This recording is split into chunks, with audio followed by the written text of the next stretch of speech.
Hai, kita sebenarnya dari beberapa bulan lalu udah dikirimin sama Samsung sebuah monitor 27 inch dengan resolusi 2K dan 165 Hz, tapi kita belum pernah coba buka. Ya, sekarang kita coba unbox dulu kali ya. Mungkin kalau misalnya sekarang harganya udah turun kali. Jadi kalau harganya udah turun, ya mungkin GTID approved lah. Ya seperti biasa di sini kita dikasih tiang, terus ada kakinya juga karena ini adalah monitor Odyssey.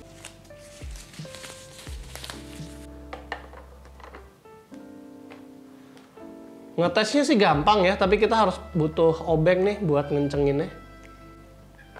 Ya, ini monitornya nggak tules. Di paket pembelian kita juga bakal dikasih sebuah, ini apa ya, HDMI to HDMI, terus kayaknya ada DisplayPort juga, dan harusnya HDMI-nya sih udah yang 2.0 kalau misalnya mau pakai 165 Hz-nya. Terus ada adapter yang kecil banget, dan ini ada petunjuk yang biasanya dibuang sama GTID. Attach monitornya cukup gampang ya, dia pakai tinggal ceklek doang nih kayaknya, dan dia ada VESA 100x100 di sini. Jadi kalau misalnya mau dipasang ke bracket juga bisa. Nah, pas ada suara ceklek kayak gitu, berarti dia udah masuk, baru kita angkat monitornya. Dari bentuknya kelihatan ya, ini gaming monitornya Samsung, line up-nya Odyssey, kelihatan dari sini, dari sampingnya cukup tebal, dan ada corak-corak kayak gininya. Corak-corak gaming lah ya.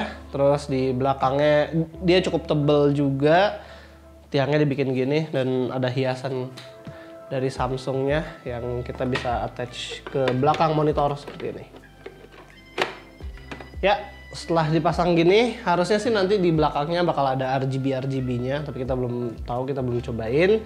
Terus Samsung di sini nice banget sih, dia dikasih semacam karet kabel manajemen gitu. Dan kalau kalian mau lihat bedanya gaming monitornya dia sama productivity monitornya dia, itu kurang lebih kayak gini sih. Jadi kalau productivity-nya Samsung itu biasanya tiangnya itu lebih tipis, tapi kabel manajemennya masih khasnya Samsung tuh dikasih rubber begini.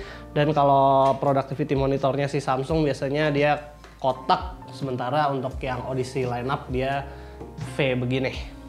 Nah, untuk konektivitas port dari gaming monitornya ini ada audio port, audio combo jack, HDMI, harusnya HDMI-nya ini udah 2.0 atau 2.1 karena kan ini 165 Hz, terus ada DisplayPort, terus ada USB tapi nggak ada USB-B-nya, terus ada adapter. Jadi gue nggak tahu sih kalau misalnya yang satu USB begini terus namanya service tuh artinya apa, nanti mungkin gue bakal riset. Oke, kita udah melihat bagaimana monitor ini. Sekarang kita akan menguji kebolehan dari monitornya. Samsung Odyssey G5 atau resminya adalah G52A. Ini bentuknya nggak terlalu jauh berbeda ya dengan Samsung Odyssey yang lain. Kakinya walaupun berdesain gaming gitu, tapi nggak melupakan kabel management yang pakai karet ini agar kabelnya itu nggak berantakan begitu aja. Di bagian bawahnya si Odyssey ini ada jambangnya gitu yang muncul. Sayangnya di seri G5 dan G3, jambang dan plastik sirkular yang ada di belakang layar ini nggak bisa nyala RGB sama sekali. Jadi yang kalian lihat plastik lingkaran tadi itu nggak bisa nyala.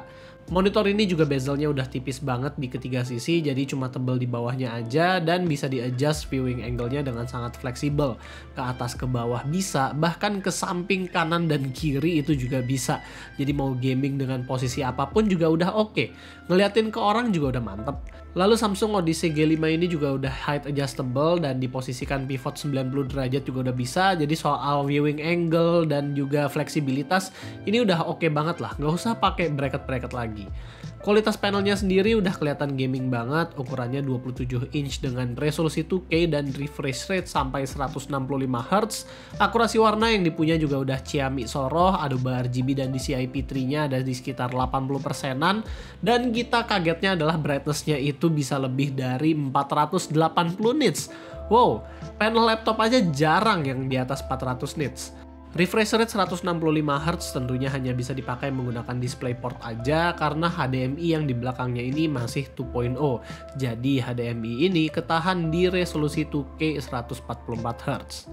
Navigasi di OSD-nya sudah menggunakan joystick tentunya, dan kita juga dikasih 3 instant preset kalau kalian mau ganti-ganti image profile dan set custom profile kalian sendiri. Picture profile yang ada di setting itu ada FPS, RTS, RPG, sRGB, bahkan ada cinema mode. Tapi kalau gue sendiri, gue lebih prefer yang RTS karena warnanya itu lebih pop out dibanding yang lain. Dan buat response time dia juga ada settingan faster, extreme, dan extreme MBR yang bisa disetting lewat OSD. Terakhir, fitur yang juga bisa menambah epicness gaming kalian, terutama yang AAA, itu adalah HDR 400-nya ini. Di game-game seperti Resident Evil 3, kita bisa ngaktifin fitur HDR monitornya buat nambah feeling immersive gaming di sini. Walaupun ya nggak semua game support sama HDR ini. Karena gue bukanlah gamer kompetitif, gue nggak bisa ngomong banyak soal performa kompetitifnya. Palingan gue cuma bisa bilang sih ya dipakai main Apex enak, warnanya itu keluar banget, dan kalau buat main CSGO kerasa emang beda banget sih response time-nya dibanding monitor biasa, apalagi kalau kita aktifin low input lag-nya dia. Kalau dihubungin sama usage gue ya yang emang bener-bener gue banget, gue bisa bilang kalau main game macam Dinkum di sini ya jujur enak banget. Gue bener-bener dimanjain sama refresh rate-nya yang dimana udah pas nyobain 165 Hz, rasanya nggak mau deh balik lagi ke 60 Hz. Monitor ini juga support Nvidia G-Sync walaupun bukan Nvidia G-Sync Ultimate, dan ada juga Adaptive Sync. Jadi monitor ini sudah bisa sync dengan variable refresh rate. Seharusnya kalau kalian gaming nggak ada lah yang namanya screen tearing lagi.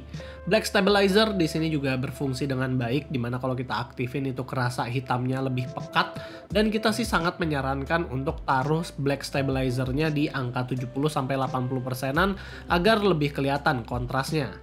Terakhir, fitur yang menurut kita lucu adalah ultra wide game view, yang dimana kita bisa melihat game kita itu secara ultra wide. Gue sendiri bingung kenapa ada orang yang mau nonton game mereka secara ultra wide di monitor 16:9. Tapi kalau dipikir-pikir, ini membuat gamenya itu jadi terasa seperti film ya. Coba kalau gamenya itu sinematik kayak Shadow of the Tomb Raider, Hogwarts Legacy, atau Spider-Man, mungkin kerasa lebih asik kali ya pakai ultra wide mode begini, serasa nonton film gitu. Tapi gue tetap ngerasa ini fitur konyol sih. Masa kita mau bikin bezel atas dan bezel bawah jadi lebih tebal cuman gara-gara mau nonton lebih sinematik. Mungkin jarang lah orang mau pakai mode ultra wide seperti ini. Kalau kita melihat perjalanan monitor ini dari pertama launching sampai sekarang, itu harganya udah turun terus. Dari yang tadinya itu 7 jutaan, terus ke 5,8 juta, sampai sekarang cuma 4,3 juta. Penurunan harga ini tentu ngikutin pesaingnya, yaitu Lenovo G27Q di 4,2 juta, dan spesifikasinya itu kurang lebih sama, tapi panel yang digunakan Lenovo adalah panel VA. Sementara yang Samsung ini udah IPS. Ada juga ViewSonic XG2705 yang 2K 144Hz IPS, namun nggak ada fitur HDR-nya. Jujurnya kalau gue harus beli monitor 2K 144 atau 165Hz, gue jujur bakal pilih Samsung ini. Karena beneran loh, karena secara subjektif gue itu lebih prefer panel IPS ketimbang VA, walaupun VA punya kontras yang lebih baik. Tapi kalau soal mikirin kepraktisan merakit dan ketipisan monitornya, Lenovo jauh lebih menang. Nah, kalau buat ViewSonic gue nggak tahu sih, karena gue belum pernah tes juga. Sebenarnya lumayan sih, 4,2 juta dapat monitor yang kurang lebih sama Samsung, tapi kalau bedanya cuma 100.000, dan mengingat tadi fiturnya si Samsung udah banyak banget, emang nggak nanggung ya? Nah ya sisanya kalian bisa pilih sendiri lah, karena ini sisanya udah subjektif, dan gue sendiri udah tanya GTID, dia nggak tahu karena belum pernah tes Samsung G52A yang kita punya. Dan setelah gue riset market, yang gilanya adalah gue menemukan ada monitor merek Ipason Gaming dengan spek yang kurang lebih sama sama monitor ini, tapi harganya cuma 3 juta. Nanti kita tes itu monitor gimana karena kita belum megang unitnya. Dan oh ya, Samsung G52A ini juga punya SKU 32 inch-nya yang harganya nggak jauh berbeda dan punya spesifikasi yang kurang lebih sama. Kalau mejanya udah mumpuni dan punya jarak mungkin lebih dari 70 cm, kalau kata gue ambil yang 32 inch aja. Jadi itu sih paling video kita kali ini. Kalau kalian suka dengan videonya, jangan lupa untuk kasih kita like, share, dan subscribe. Dan di sini gue Rizky, always stay safe and stay healthy.